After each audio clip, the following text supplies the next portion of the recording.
Hayırlı günler. Biz Ozanda Ayaz Gileci ismindeki Şallı Tatar Devlet Drama Tiyatro gastrollerine bağışlanan matbuat konferensiyasına jıyıldık. Hem bizden konaklarımız Kinjagulov Alek Madyaroğlu, tiyatrның сәнгать жетекчесе, Хафизов Расим Рахимжанұлы, башқарма директор, Ахматқалиева Айгүл Абдуллақызы, әдәби бүлек жетекчесе, Фахретдинова Инсаф Ильясұлы, Россия Федерациясының атқазанған Татарстанның халық артисті, Имамова Миләүшә Әнәс Татарстанның атқазанған артисті. Һәм беренче сорау Мадиярович сезгә. Әйтсәгез иде, нинди спектакльләр сез алып килергә җыенасыз һәм нинди планнарыгыз, нинди ниятләр белән Казанга киләчәк?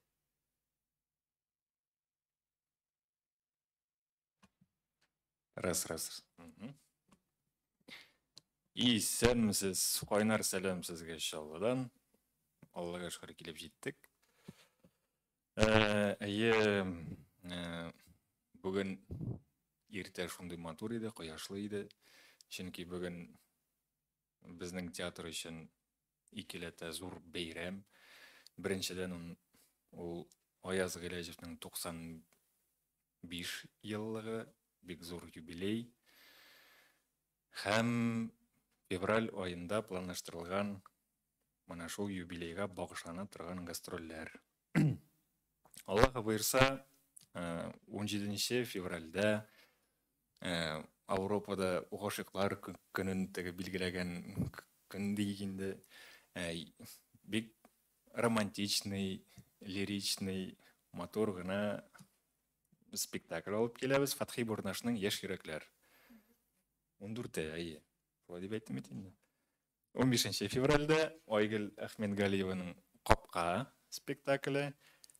Инде 16 февральдә Аяз Гиләҗевнең 17 ноябрьдә чыккан премьера Баласын җыйган Болан эзеннән пьесасы буенча Болан спектакле. Менә кыска гына бу гастрольләр турында. Инде бүген 95 еллыгын билгеләп, Аллаһ буйрса, менә конференциядан соң зиярат кылабыз.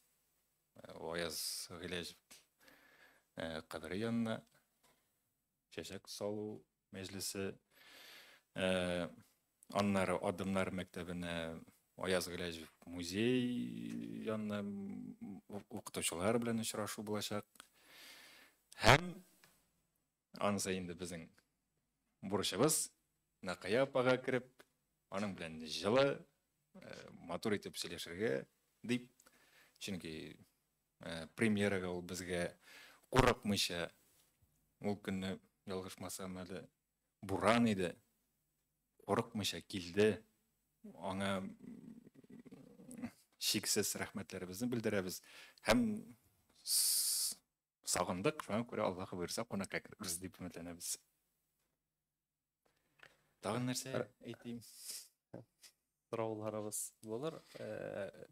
Журналистларның Расим Рахимжанович әйтеп китсәгез иде, менә программа хакында әйтеп киттеләр инде.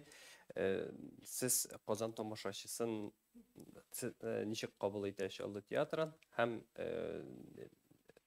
ничек билетлар сатыла, гадәттә сез ничек әйтеп китер идегез?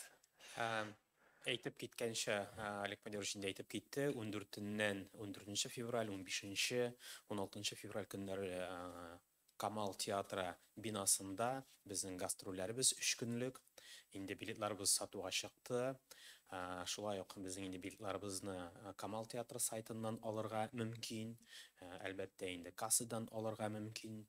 Шуңа күрә, гомумән гастрольләр турында әйтсәк, без Камал театр бинасына, аның зур залында, зур сәхнәсендә инде беренче тапкыр шундый гастрольләр белән киләбез. Казан тамашачысын инде ул күпне күргән, гомумән сәнгать спектакльләргә аның мәхәббәте зур. Шуңа күрә менә үзебездә булган спектакльләрне алып килеп күрсәтәсебез килә. Менә бездә Чаллыда да, безнең театрыбызда да, Аяз Гыйләҗев исемендәге Татар драма театрында да шундый матур зәвыклы куәтле спектакльләребез бар дип күрсәтәсебез килә. Шуңа күрә барлык тамашачыларны да көтеп калабыз. Әлбәттә инде билетларны Пушкин картасы белән алырга мөмкинчелек бар. Билетлар бәясенә килсәк инде ул 300 сумнан алып 1000 сумга кадәр. Шуңа күрә без Казан тамашачысын, Казанда булган кунакларыбызны инде үзебезнең спектакльләребезгә көтеп калабыз. Сораулар булыр. Айгөл ханым, ни өчен менә нәкъ шушы спектакльләр сайланды һәм менә сезнең үзегезнең дә спектакль бар бит инде, теге спойлер булмаса да әйтеп китсәгез иде спектакльләр хакында, аларның эчтәлекләре нәрсә хакында бу спектакльләр? Бұл сұрауға ең түгел ең дұрыс жауапны мөгаен Алик Мадияров өзі берер иде, чөнки нәкъ менә шушы спектакльләр сайлануны теге мин тәкъдим иткән әйбер түгел, теге минем капка булгачтан да бу хакта теге тәфсилләп әллә нәрсә әйтә алмам, ләкин безнең репертуарда кайсы гына спектакльне Казан тамашачысына алып килсәң дә, берсе дә теге йөзебез кызарырлык түгел. Мөгаен мин менә шикләтеп кенә әйтеп карасам, ни өчен шушы спектакльләр сайланган дип. Беренчедән алар табадан гына төшкән. Икенчедән алар төрле жанрда, бәлки шушы принциптан да сайлангандыр. Яшь йөрәкләр инде ул легендар әсәр һәм Казан тамашачысына чагыштырып карау мөмкинлеге булыр дип уйлыйм, чөнки ул Камал репертуарында булып, инде үз куелышы белән үз тамашачысын табып өлгергән. Менә безнекен дә карап, кемдер менә аерма күрер, кемдер уртаклык күрер, үзе хөкем чыгарыр. Капканы алып килүебез ул безнең СТД грантына һәм Татарстан президенты каршындагы Татар телен саклау һәм үстерү комиссиясе тарафыннан грант тотып сәхнәгә менгән әсәр иде. Һәм без аны менә бик дулкынланып, инде җаваплылык тоеп, ниндидер хисап рәвешендә тәкъдим итәбездер мөгаен Казан тамашачысына. Һәм әлбәттә инде әйтеп үтелде, Аяз Гыйләҗев исән-сау булса, аңа быел 95 яшь тулган булыр иде. Һәм иң олы сәбәп булып менә шушы факт үзе генә дә җитә. Булан спектакленең безнең сәхнәгә менүенә һәм үзебездә генә шикләнмичә башкалабызга алып килүгә. Рәхмәт. Инсаф Ильясович, менә сезнең театрыгыз бит инде Аяз Гыйләҗев исемен йөртәсез, үзегез дә Аяз Гыйләҗевне шәхсән күреп белгән кеше, ничек һәм менә аның юбилее булган көннәрдә аны ничек хәтерлисез, шул хакта әйтеп китсәгез иде.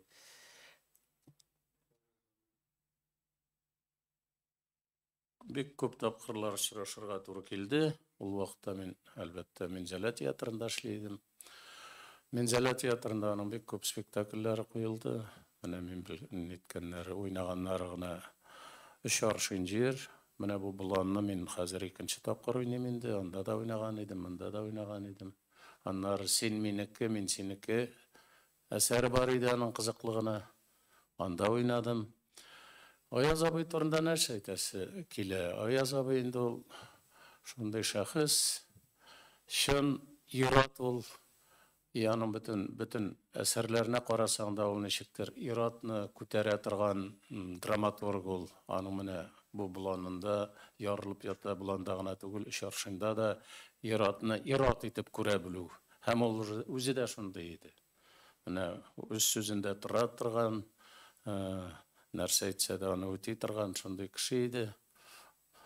Тагын нәрсә, Аяз абый үзенең әсәрләрен куйганда, ул режиссер белән бергә спектакльне куя башлаганнан, спектакль чыкканчы бергә эшли торган иде, менә китмичә.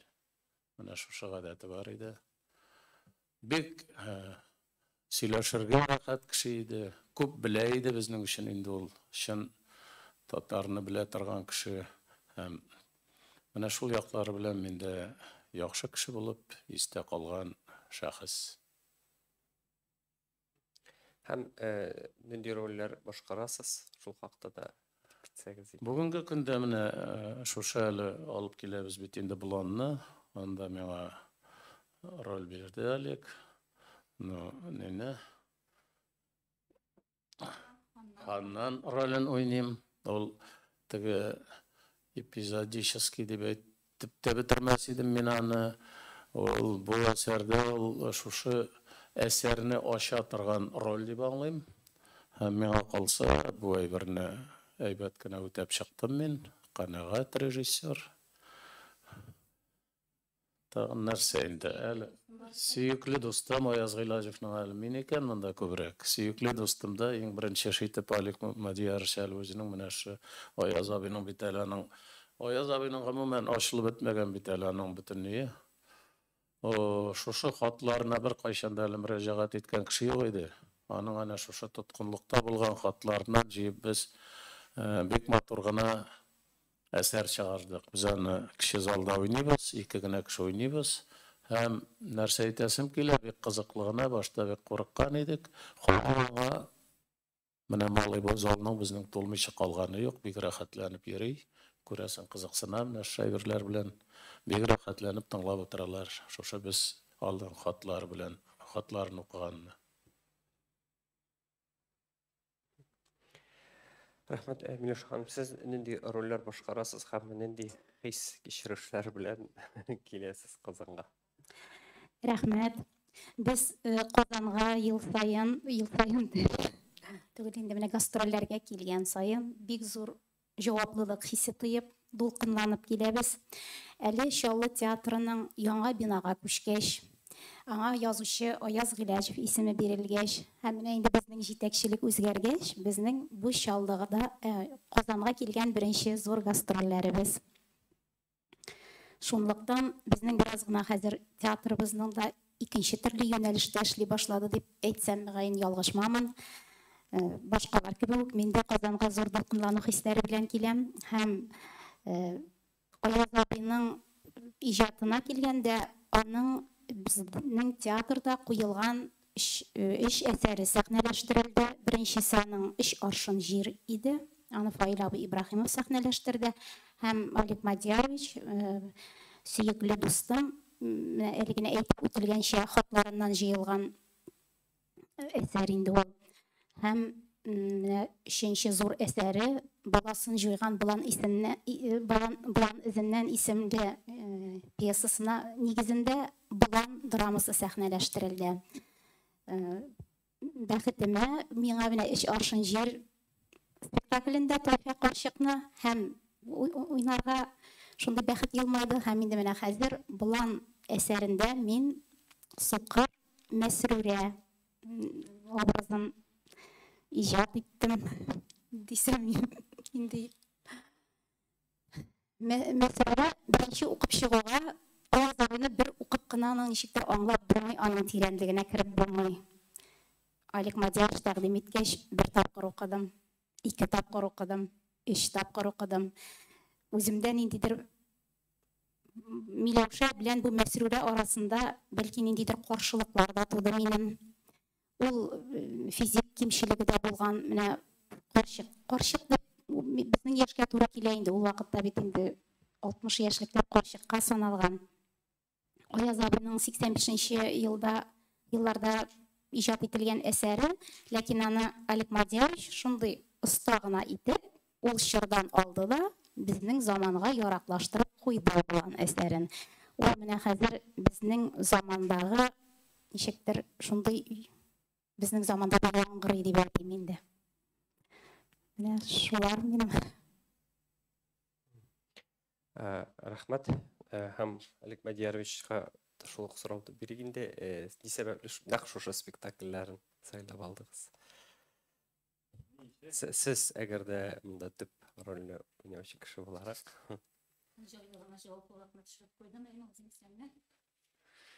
Рәхмәт, Айгөл ханым. Ни өчен бу спектакльләр? Чөнки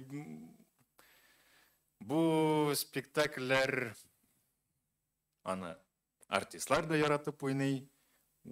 Үзем куйганда да ничектер спектакльләр чакында ниндидер ләззәт алдым дип әйтим. Белмим, һәм тамашачы яратты бу спектакльләрне. Гомумән, менә бу спектакльләрне уйнаганда, алар безнең сәхнәдә уйнаганда ничектер театрда бәйрәм хисе тоела. Менә шул. Шуңа күрә менә бу бәйрәм хисен Казан тамашачылары белән дә уртаклашасыбыз килде. Менә шул. Рәхмәт сорауларыгызга. Журналистларның сорауларына. Мөхәммәтова, сорау рәсимгә. Сез хәзер Камал театрында зур сәхнәдә куела бу спектакльләр. Димәк, сез 2,5 ярым билет сатырга тиешәме?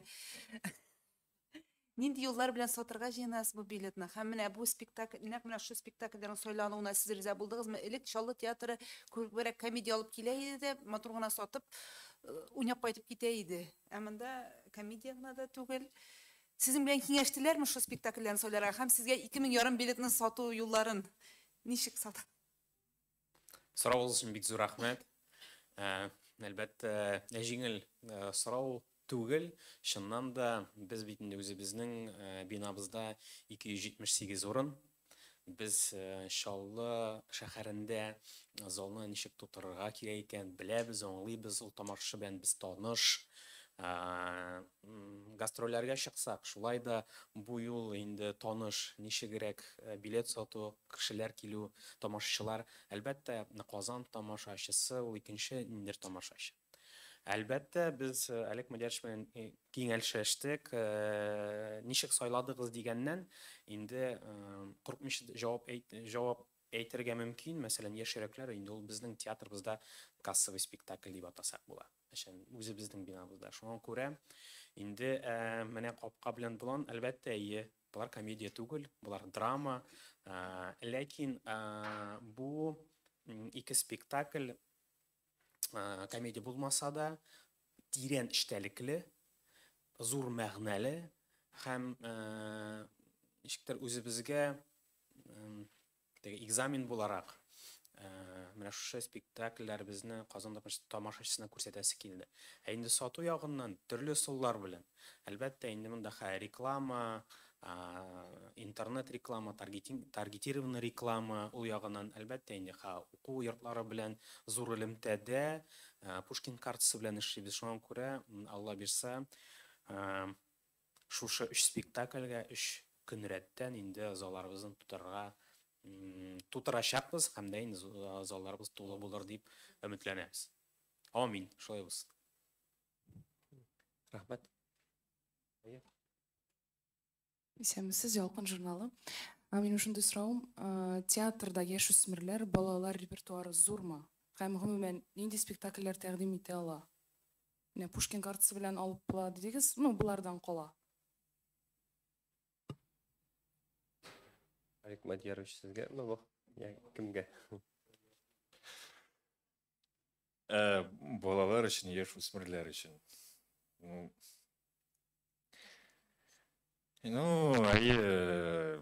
Онысы аңлашыла, балалар өчен, гомумән гаилә белән спектакльләрне карау өчен безнең репертуар барлыкка килә. Беренче спектакль ул Зәйниевнең Тыпырдык спектакле барлыкка килә, интерактив спектакль.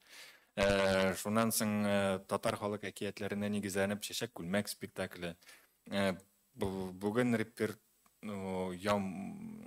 яңа елга хәтле декабрьдә безнең чыкты Авыл Тагбай, Туфан Миңнуллинның һәм Каюм Насыйри,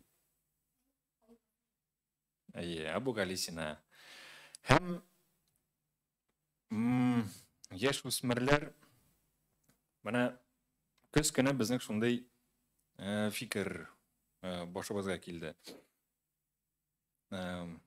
Мәктәп укытучылары белән очрашып, театраль педагогика форматында Хәлбуки дигән проектлар барлыкка килде. Бу язучылар, менә без шагыйрьләрдән башладык. Беренчесе ул Хәлбуки Хәсән Туфан. Шуннан соң яшь артистлар Фатих Карим турында спектакльләрне чыгардылар. Алар инде менә мәктәп укучылары белән, урта класста укучылары белән очрашып, шуннан соң алар спектакльләрне караганнан соң әңгәмә кору, теге урысча әйткәндә разбор спектакля происходит. Алар теге ничек дип әйтим инде,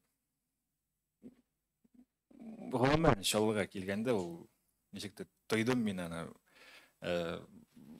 менә шагыйрьләрнең сәхнәдә яңгыравы алар ничектер тарихта төшеп калды бераз. Шуңа күрә мин аны сәхнәгә мендердем инде. Менә шул Аллаһ буйырса, быел менә язга Хади Такташ шигырьләре буенча һәм Хади Такташның язмышы өченче спектакль булачак. Ә инде яңа сезоннан Аллаһ буйырса, мин әле Рәсимгә дә, Айгөлгә дә әйтмәдем. Без композиторлар турында Алла буйырса сөйләшәчәкбез. Менә шул татар тарихының теге мәдәнияте турында Гомумән уникаль проект, театраль педагогика, укучылар, мәктәп укучылары, студентлар, укытучылар, әлбәттә Хәсән Туфанның биографиясын барысы да беләләр, мәктәптә өйрәнәләр, ләкин кеше залыбызга килеп, менә шу проект кысаларында аның тормыш юлын менә кәгазьдә генә укыту, менә сәхнәдә күреп, гомумән икенче хис белән китәләр. Театрдан һәм шушы проекттан, шушы спектакльдән. Бу проект кысаларында эшләнгән спектакльләр кеше залыбызда бик популяр. Мәктәп укытучылары арасында, татар теле укытучылар арасында. Шуңа күрә инде менә композиторлар буенча куелган спектакльләр немчә тагын да популяр булыр дип ышанып калабыз. Айгөл ханым, сездән нәрсәдер әйтергә теләгән идегезме? Спектакльләр турында гына өстәп кенә китмәкче идем. Менә бу театраль педагогика турында инде тулысынча информация булды дип уйлыйм. Рәхмәт. Әйе.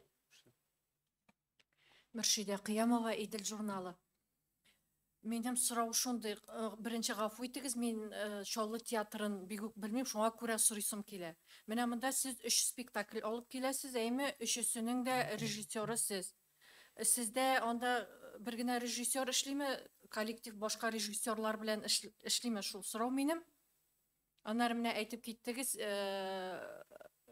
шигырьләрне сәхнәгә меңгердем дип, беренче булып дип. Ләкин Тинчурин театр Чаллы турында сүз бара да. Әйе, Чаллы театрының тарихы Аннары менә шул покага. Гафу итегез, беренче сорау нинди булды? Режиссер, әйе, бу сәнгать җитәкчесе итеп билгеләнгәч, миңа шундый максатлар куелды. Кыска гына вакыт эчендә репертуарны топларга. Чөнки иске бинадан яңа бинага күчкәндә, теге сыйфаты буенча дип әйтим, яңа сәхнәдә яңаша кирәк, әйе. Шуңа күрә нәрсә, дөресен сөйлим что ли?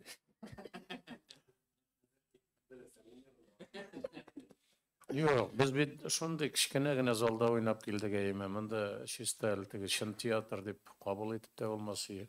Шуңа күрә бу театр үзе икенче таләпләр куйды. Но килгән режиссер аннары телисеңме, теләмисеңме, башта үзенең репертуарны планын эшләргә тиеш, шулай бит инде. Ә булай теге башка режиссерлар турында уже чакыргалады бит инде.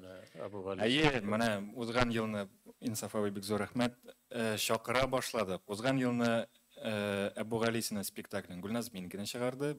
Быел Фәрит абый Бикшентаев Чеховның Ак шарлакны Аллаһ буйырса сәхнәләштерәләр дип өметләнәбез. Ни өчен башка режиссерлар әлегә бик сирәк? Чөнки эшләргә кирәк, акча эшләргә кирәк. Шул?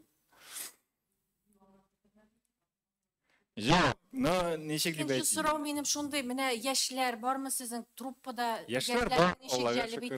Менә шулар турында да. Яңа бина, яңа режиссер, яшь режиссер. Безнең театрыбызның максаты да ул күбрәк сәнгати ягына юнәлгән. Һәм Bilmeyim, bizde mana spektakllerini işlegende de nidir icadi erkinlik var diyeyim mi? Mana şol. Yaşlar bek köp bizde. Mine Alik Banjar özü bilen özünün tilegen bek köp yaşlarını alıp keldi. Kartlar mında biz kaldık diyarsın. Ne bulay ne? Bek talantlı yaşlar. Mine onu siz görürsüz elbette mine bu yaş yereklerde. Bütünse de oynuyorlar rahatlanıp keligiz karağız. Bek talantlı truppa jıyıldı deyip aytıraydım men mine özümnün anlawım boyunca. Şuna göre teatr bugünkü günde şu kadar o'sishda deb anglayman men. Bizning tugali boshidagi teatrni shiktir hamanda mana biz bet endi birinchi boshlovchilar, bizning birdan bir tilagimiz qo'yshan bino bo'lar endi qo'yshan bino bo'lar deb yashadik biz. Ham nihoyat mana 30 yildan so'ng ul bino bo'ldi. Ham teatr gil ikinchi sulush oldi. Bunda sahnani da alırga kerak, bütün mümkünlükler var, effektlar yasap bo'la. Şuna göre inşallah da hazır qo'rqmishi mana degan teatr bor deb aytirga bo'la. Шушы 2 ел, менә, мәсәлән, сәнгатьчесе килгәч, 2 ел дәврендә, ел сайын, менә, 2-3 яшь артистларыбыз килә безнең труппабызга, спектакльләребезгә, театрыбызга. Иң яшь артистларның яшь аралык не алсак 21 яшь, ялгышмасам, иң яшь. Шуңа күрә Алла бирсә, менә бу сезон тәмамлангач та, инде Олег Мадярович белән дә сөйләшкән дәврдә яңа артистларны театрга җәлеп итү, труппага җәлеп итү өчен алып барачакбыз.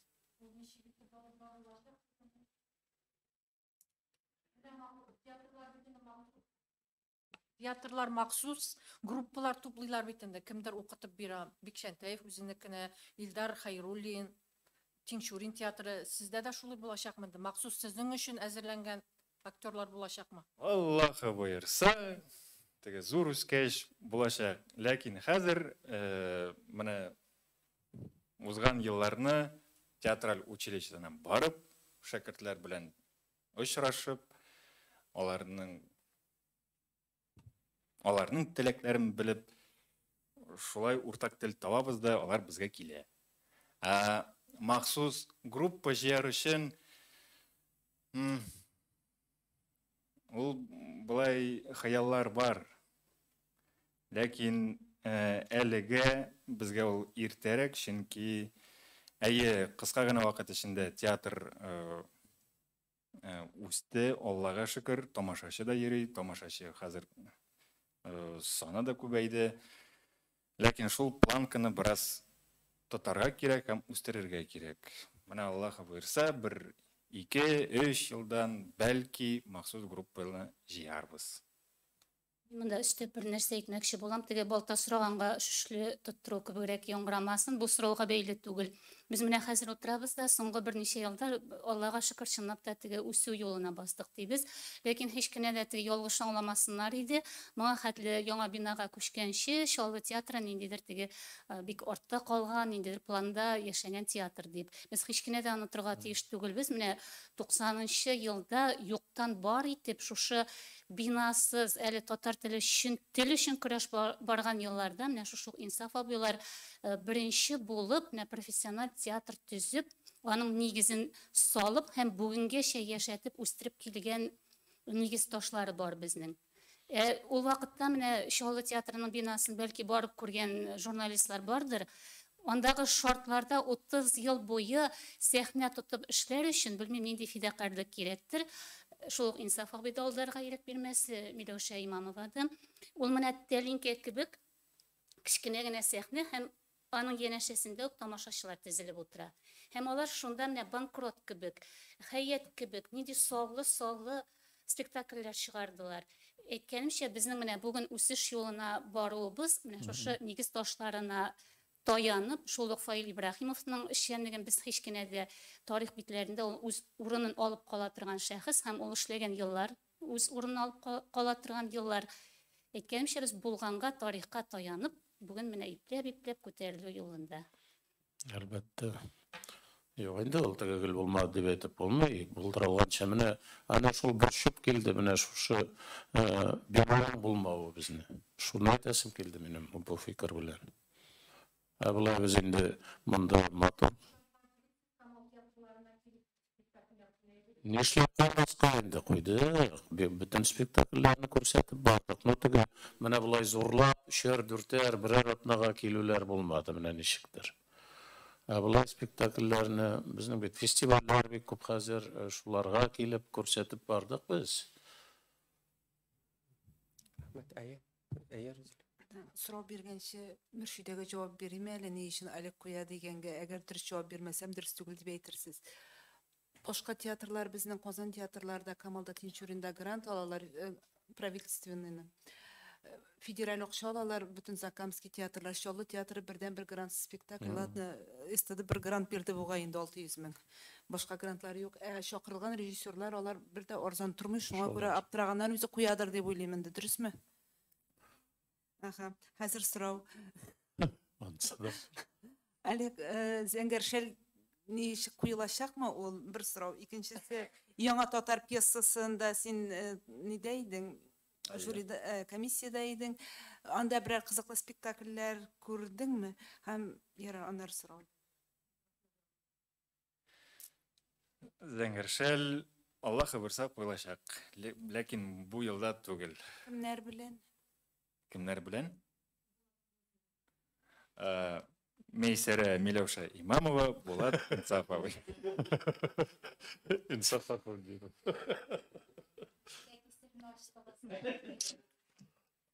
Yok, bu әлбәттә шаяру. Әлегә әйтмим, чөнки бу әсәргә булай кинәт кенә алынып булмый. Шуңа күрә без Айгөл апа белән дә киңәшләштек. Менә быел Мирхәйдәр Фәйзинең Ак калфага чыгачак.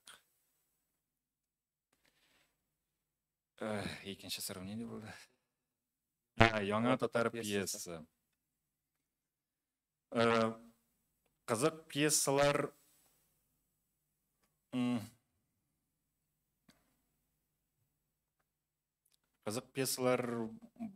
бар. Гомумән анда бик бу кызыклы иде.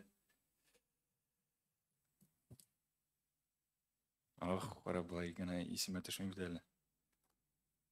Плохие люди мы. Начар кешеләр. Yok. И икенче бәхет кем кулында. Ул теге приют, вакыйга приютта бара. Һәм ул теге ничек дип әйтим, драматургия буенча караганда яхшы язылган, ләкин белүемчә интернет челтәрләрендә күргәнсездер. Мәсәлән, Фәрит абый көзгө кайтавазны алган. Һәм ялгышмасам, алар автор белән уже ниндидер яңалыкларны керттеләр. Менә анда Айгөл апаның Пароль юк дигән пьесасы барлыкка килгән икән. Бик катлаулы жанр, чөнки ул психология буенча караганда аны мәсәлән сәхнәләштереп була, ләкин бик кечкенә форматта гына. Минемчә, әлбәттә, бу темаларга сөйләргә кирәктер. Чөнки ул гына түгел, Идел йортта шулай мин жюри агзасы идем, рәисе. Анда Менделеевстан бугай Балакайым деген спектакльне күрсәттеләр. Бик куркыныч тема, ләкин ул менә безнең гамәл тормыш. Һәм ул бик күңелгә үтте бу спектакль. Аллаһы буйрса, менә бәхет кем кулында? Һәм Пароль юк дигән пьесаларны. Юк. Мына шул ике пьесадан берәрсен Аллаһ буйрса сәхнәләштерербез. Быелны Артур Шайдулланың яңа язган «Җаның ниләр тели» пьесасы сәхнәгә менәчәк. Рәхмәт. Бармы? Сау. Тагын бер сорау бу Айгөлгә дә, Алекка да инде. Чаллы театры тарихы китабы кайчанда булса язылачак, булган турында уйлаганыгыз юкмы әле? Менә ул аның башлап йөргән кешеләр үзләре эшләп торган чорда соңга калмый. Бу сорауга театрның тарихын бер кадәр чагылдырган китап театрның 25 еллыгына чыкты. Ләкин анда нигездә менә шунда эшләгән артистларның тормышын чагылдыру һәм театрның без белгән менә 90нчы еллардан башланган тарихы гына. Менә театрга эшкә килгәчтен мин үзем дә бер кадәр эзләнүләр алып бара башладым. Һәм театрның тарихы 1918 елларга ук тоташканын ачыкладык без. Музейда аңа кагылышлы материаллар бар. Һәм менә бик зур рәхмәт Миләүшәнең үзенә һәм моңа хәтле менә театрда эшләгән фидакарь җаннар әдәби бүлектә бөртекләп җыелган бик бай архив бар. Аннарысын менә хәзер директорыбыз белән сүз алып барган идек. Нәкъ менә сез әйткәнчә, әлегә безнең менә алтын баганаларыбыз исән-сау чагында видеолар төшереп, нинди дә булса фильм эшләп дөньяга чыгарып булмас микән дигән, монда инде әлбәттә теге Рүзил әйтмеште, берәр инде грант отып булмас микән дигән теләкләребез бар, чөнки финанс сораулары да теге кабыргасын янтайтып килеп баса. Һәм халык театрында уйнаган, моңа хәтле әле без аларны барлыгын да белмәгән, менә бүген халык арасында бөтенләй башка һөнәр иясе булып эшләүче кешеләр исән-сау икән. Пенсионер апалар, исән-саулар. Ниятләребез бар, аның буенча бөртекләп менә әкренләп адымнарыбыз башланды. Һәм Алла буйрса, бөтенесен җыеп бетергәчтен китап иртәме соңмы барыбер дөнья күрер дип бик зур өметебез бар. Рәхмәт. Ханым, сездән сорыйсы килгән иде, менә монда иске бина турында сүз булды, сез дә әйтеп китсәгез иде, ничек яңа бинада уйнау, әллә инде элек теге тамашачылар белән элемтә якынрак идеме? Сагындырмыймы? Инде ул яңа бина, яңа күлмәк кигән кебектер. Без бит яңа әйбер алгач бик нык шатланабыз. Монда да шулай ук. Әлбәттә, техник яктан да һәр кайсы гына яктан алып карасаң да, яңа бинада мөмкинлекләр бик киңәйтелгән. Монда иң беренче менә сәхнәсе инде. Хәзер минем Алла буйрса, менә мартта 30 ел була Чаллы театрында эшләп башлавыма. Иске бина белән дә таныш. Аның иске бинаны да хурлап әйтәсем килми. Аның һәр яктан үз плюслары, үз минуслары бар. Иске бина белән тамашачының якын булуы, ул алар ничектер без бер сулышта, бер тында утыра идек. Андагы якынлык ул шулай ук ярдәм итә, ләкин бәләкәй генә фальш булса да, ул сизелә тамашачыга. Ул куркыныч яклары да бар. Анда тамашачы белән сәхнә арасы да бераз гына шыңгыл бар дип әйтим инде. Шулай ук сизелә, ничектер тамашачының җылылыгы җитеп бетми кай вакытта. Тамашачы белән артист арасында ниндидер шулай күзгә күренмәгән җепләр бар, аларны бәйләп торалар. Менә шул җылылыкны тойласы килгән вакытлар була. Ләкин менә сәхнәнең бик техник яктан мөмкинлекләре күп булу. Аннан соң менә шул коворкинг зона дип әйтәбез инде без аны, ул яшьләр белән иҗади мәйданчык. Аннары үзебезнең менә музей турында да сүз бара, үзебезнең кафе булу, күргәзмә залы булу. Ул әлбәттә инде яңа бина шундый зур мөмкинлекләр бирде, иҗат итеп, рәхәтләнеп иҗат итәргә генә кала. Минем соравым Айгөл сезгә. Айгөл менә капканы битендә яздың, әймәк, оның әсәре чыкты. Менә ул бик көчле искә төшереп утырам, укырга да җибәргән идең.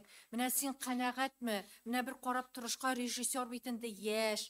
Менә ул тормышны белеп бетерми кебек тә тоеланды без олорак кешеләргә. Син үзең канәгать калдыңмы? Менә шул капкага тирән фәлсәфә салынган бит инде анда, язмыш, кеше язмышы. Менә шуны биреп бетерелде дип саныйсыңмы үзең? Һәм икенче сорау, син бит әле тагы бер актриса турында яздың, име? Ялгышмасам, Сәхип Җамал Волжскаяме?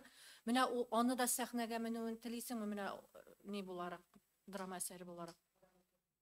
Икенче сораудан башлыймыш иде. Сәхип Җамал турында яратып туя алмадым дигән пьеса, ул шулай ук пьеса конкурсында Мәдәният министрлыгы призын алган иде һәм ул Кореев театрында сәхнәләштерелде. Аны Ринат Аюпов бик үзенчәлекле итеп куйды һәм җаегыз булса,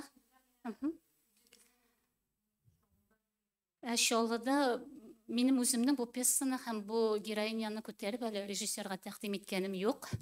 Димәк, гаип ансы миндә. Капкага килгәндә, әсәрне укып, бергә киңәшләшеп эшли башлаганда бердә канәгать түгел идем, яшермичә әйтәм. Чөнки сүтеп җыеп, бәхәсләшеп утырган мәлләрне хәтерлим, ләкин бер мәлне үземне дә ышандырдым, һәр эшнең үз остасы була. Мин инде теге каләм тотканда хикәя буларак һәм пьеса буларак үз эшемне эшләгәнмен, әмма драматургиянең үз кануннары бар, сәхнәнең үз кануннары бар һәм син аны укучыга түгел, әсәрне инде тамашачыга тәкъдим итәсең. Шуңа күрә мин тулы ышаныч белән режиссерга әсәрне тапшырдым һәм син аны ничек итеп күз алдыйсың, ничек итеп куясың, мин килешәчәкмен, экспериментлардан курыкмыйбыз дип, шундый уртак фикергә килгән идек. Һәм спектакль чыкканнан соң бик зәвыклы, бик нәфис һәм нәрсә ди менә бәллүр бер әйбер була бит әле. Җанның менә иң нечкә кыларын тибрәтә торган димсең, зәвыклы тамашачыны үзенә бөтереп ала торган. Менә дигән әйбер килеп чыкты. Аллага шөкер, күз тимәсен дим. Сораулар. Рәсим Рәхмишанович, менә сездән сорыйсы килгән иде театрга Аяз Гыйләҗев исеме бирелү хакында. Сез моны менә ничек кабул иттегез? Нәкъ менә Аяз Гыйләҗев булуы, без бит беренче чиратта барыбер язучы буларак беләбез. Һәм менә бу театрга ниндидер җаваплылыгыз диме, аның әсәрләрен сәхнәләштерүне сездән сорыймы бу?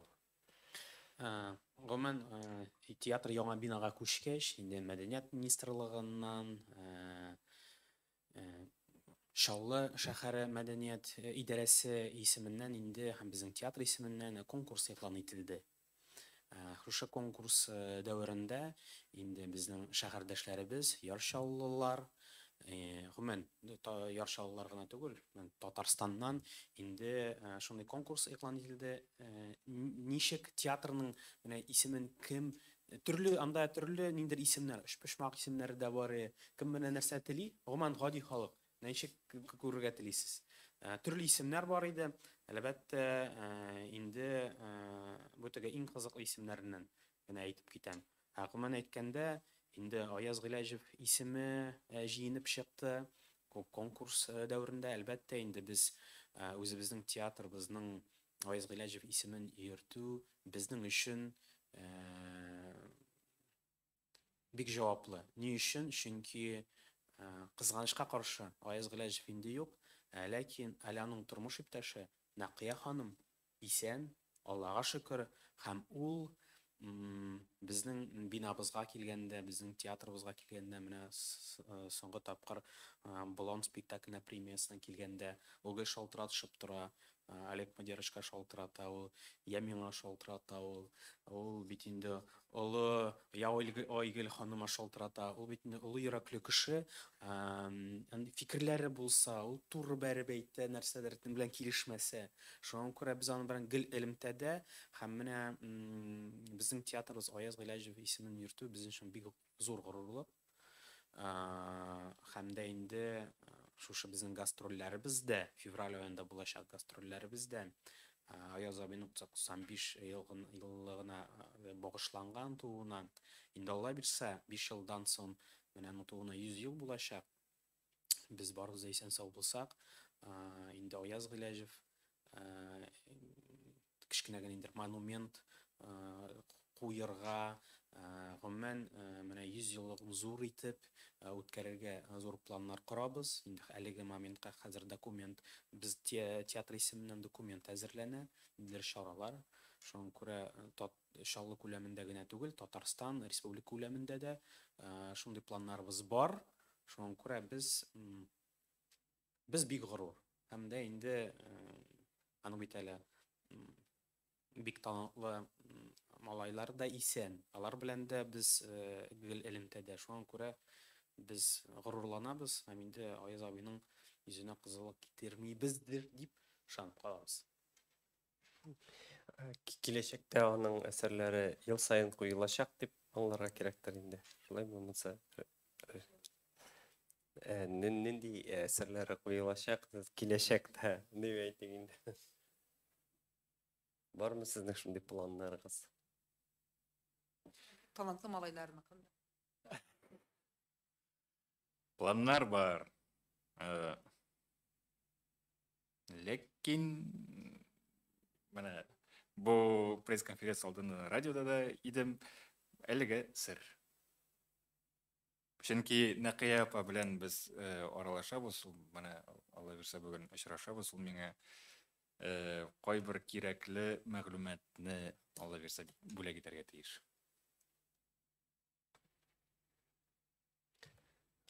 Тагын нинди сорауларыгыз бар?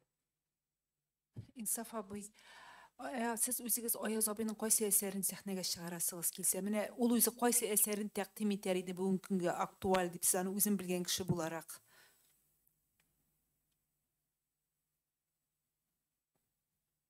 Атлаулы. Аның иң көчле әсәрләре шушы бездә бар инде дип әйтергә. Менә Чаршан җир белән була. Аңтыгы тау астында салкын чишмәләре бар бит инде тагын, алар ни. Әгәр дә кабат язмаса, шушы ике спектакльнең берсен тәкъдим итәр иде дип уйлыйм. Балта кем кулында? Ай,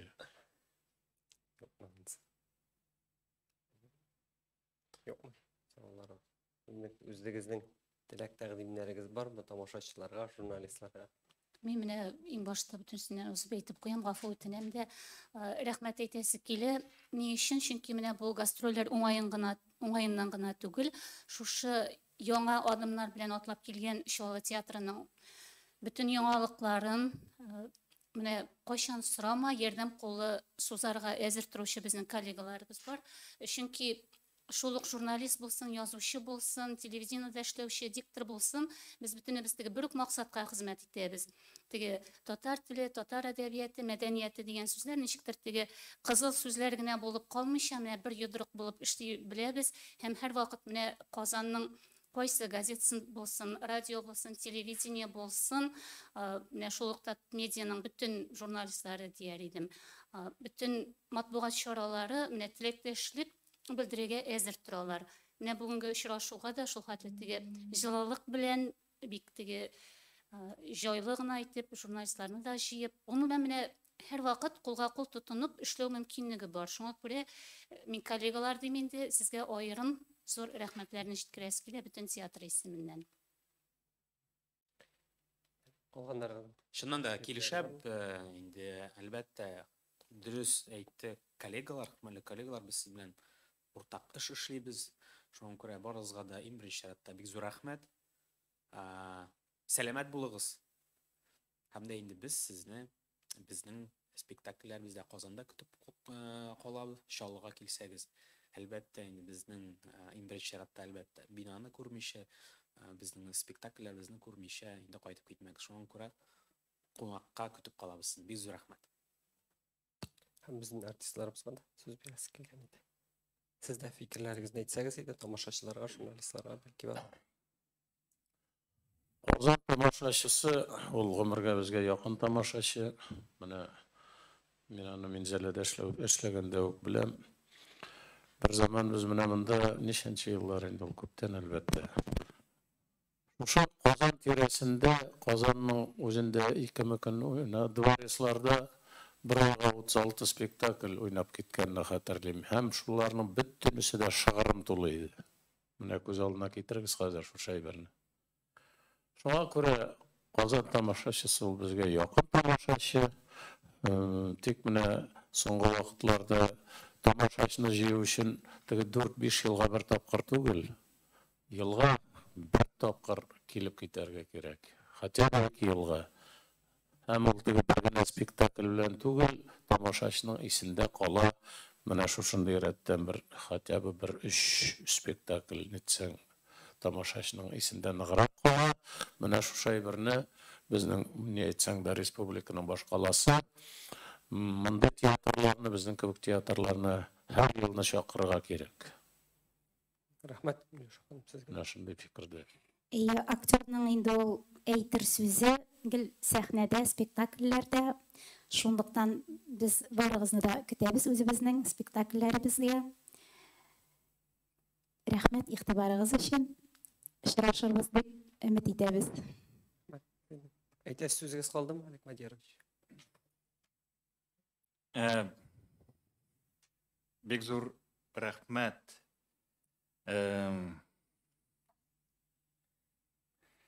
Гомумән, менә бу гастрольләр бик җаваплы, чөнки ул менә безнең өчен, безнең театр өчен дә имтихан булып бара. Чөнки Камал театрының зур сәхнәсендә каушаттыра инде, куркыта инде кайчакта. Рәсемгә дә әйтәм, рискнем.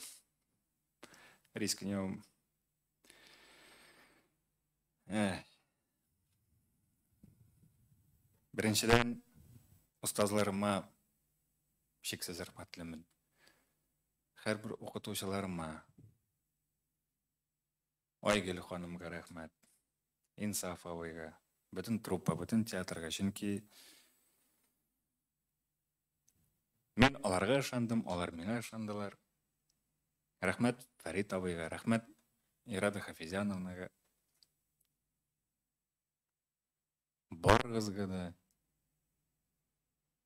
рәхмәт. Яхшы. Сезгә дә рәхмәт. Төгәллибез матбугат конференциясын. Матбугат конференциясын төгәллибез. Рәхмәт барыгызга да.